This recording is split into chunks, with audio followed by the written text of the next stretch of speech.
Hey, what is up, everybody? Stevie Breach coming to you here today. Sad day, honestly, in the world of professional wrestling. As of right now, it's about noon here. I don't think Scott Hall has passed away, but it seems like a majority of the people are starting to turn towards the inevitable that Scott Hall is going to pass away and we're going to lose the Razor. Razor Ramon, probably a lot of kids my age. One of the first times they ever watched wrestling and realized, that there's more to it than Hulk hulking up and stuff like that. Like, there's actually good matches, and people can get down in the ring, and then you could like people for that instead of just being the guy who wins all the time.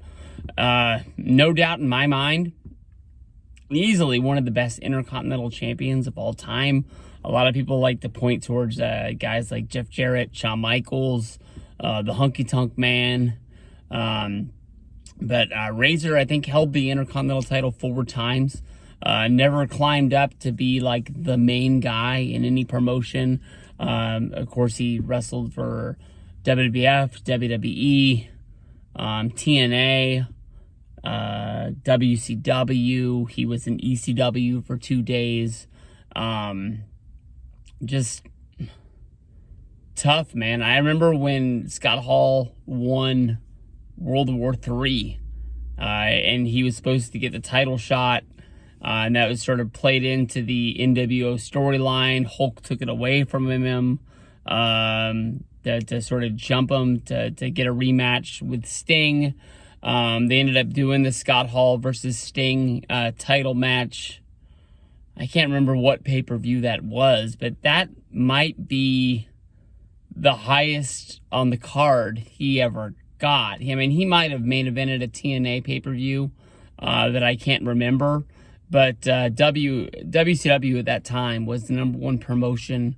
And for him to be kind of the main event guy, even though he didn't get his hand raised that night, that was a pretty big deal, especially for him to win the WCW's equivalent to the Royal Rumble, even though it was kind of a screw job finish, where it was Hogan and Hall in the ring, and then Nash came down from the rafters. I think he was in Detroit that night too, and scared Hogan, thinking that it was Sting, and ended up just being an NWO prank. And Hogan jumped over the top rope, and Scott Hall ended up being the guy who got the win because of that. So the big story of the whole deal is that last week, Scott Hall fell and broke his hip while he was in getting surgery. I guess it caused a blood clot. The blood clot ended up causing him to have 3 heart attacks in a row as they were trying to fix him and try to get him better. And this morning is when they took him off life support. So everybody knows the story. Scott Hall, a lot of people look at as one of the most guy who just maybe you can say poisoned his career during the time he was in WCW. He was having a lot of time, his family life was falling apart, going through a divorce with him and his wife, led to him having a drinking problem. A lot of people point to WCW using the drinking problem as an angle in WCW. I don't think Scott Hall wouldn't have gone along with it if he didn't want to, but at the same time, maybe he was using that to sort of cover up the fact that, maybe he was drinking at that time when he shouldn't have been. But that sort of led to him being on the outs of WCW, wasting a big bulk point of his career. He ended up getting clean, and then reforming the NWO, going back to WCW. Going back to WWE in 2002. That was when they showed up at the No Way Out. He ended up being there. He wrestled Stone Cold Steve Austin at WrestleMania in a match that even Stone Cold Steve Austin said it wasn't that great. But if you go back It's got one of the best wrestling gifts, one of the best stunner gifts of all time. When Austin hits him with the stunner, and he pretty much does like a bump and then flies up in the ring to take another bump. Almost sold like a cartoon, but at that time, you had to sell Austin stuff that way because that's how big the dude was. Shortly after WrestleMania, they go on the UK tour, the plane ride from hell. Everybody remembers that story from the Vice documentary. That was when he ended up getting released, and I guess you can say he never got to come back to WWE after that. He did his run in TNA at the time.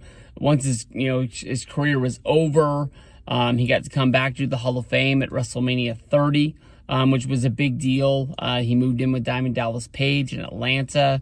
It was kind of a really storied story about him getting clean and getting right at the same time. DDP was helping Jake the Snake Roberts and Scott Hall. I'm not sure if they were ever living in the same house all at the same time, or if Scott Hall just had a house that was really close to DDP. But they made a lot of YouTube videos. It wasn't so much about pushing DDP yoga as it's just like DDP pushing the way to live your life and the way to get you get right. That way he didn't waste it at that time.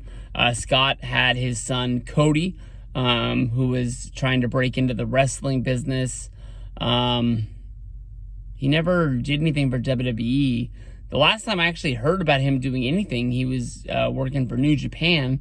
He was a member of the Bullet Club, and then he just fizzled out. I mean, I just never heard of him. When it comes down to it, as Scott Hall as a person, I thought that if you reached out to him with a tweet, with a question, he was always pretty good about getting back to you with an answer.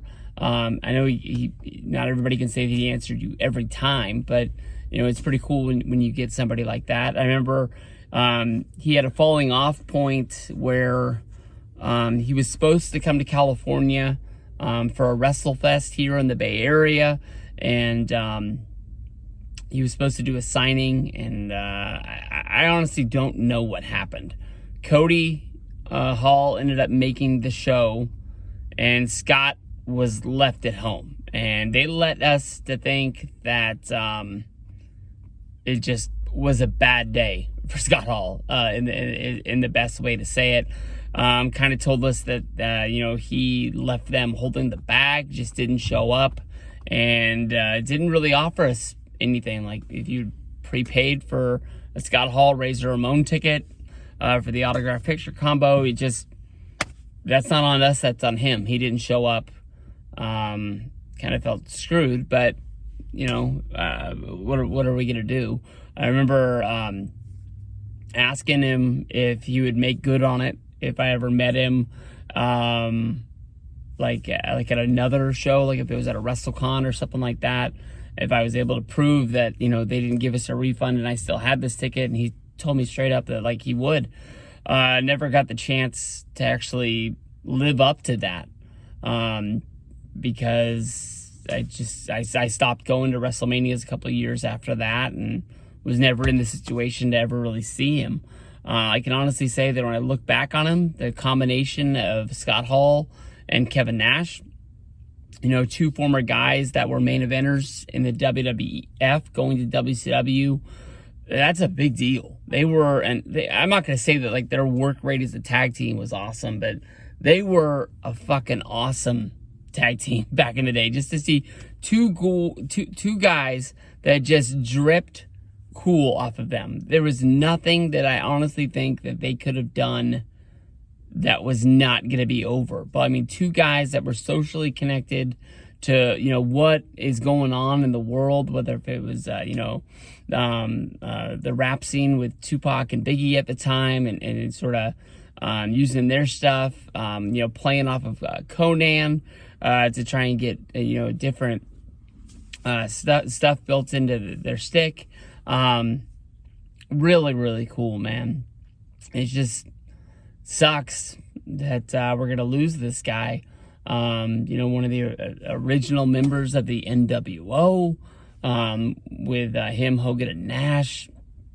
Just like I started it off, man. Sad day in the world of professional wrestling. And like I said, it's noon here, Monday. I don't think he's officially pulled the plug, but if you go on Twitter, everybody's posting the RIPs, and I've gone and checked the wrestling sites like the Wrestling Observer, and there's no official like obituary post yet. So I think maybe it'll be like, Ric Flair, like 2017.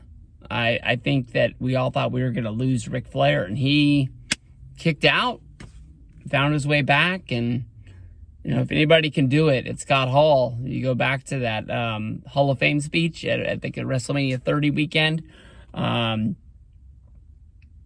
he says, "Bad times don't last, but bad guys do."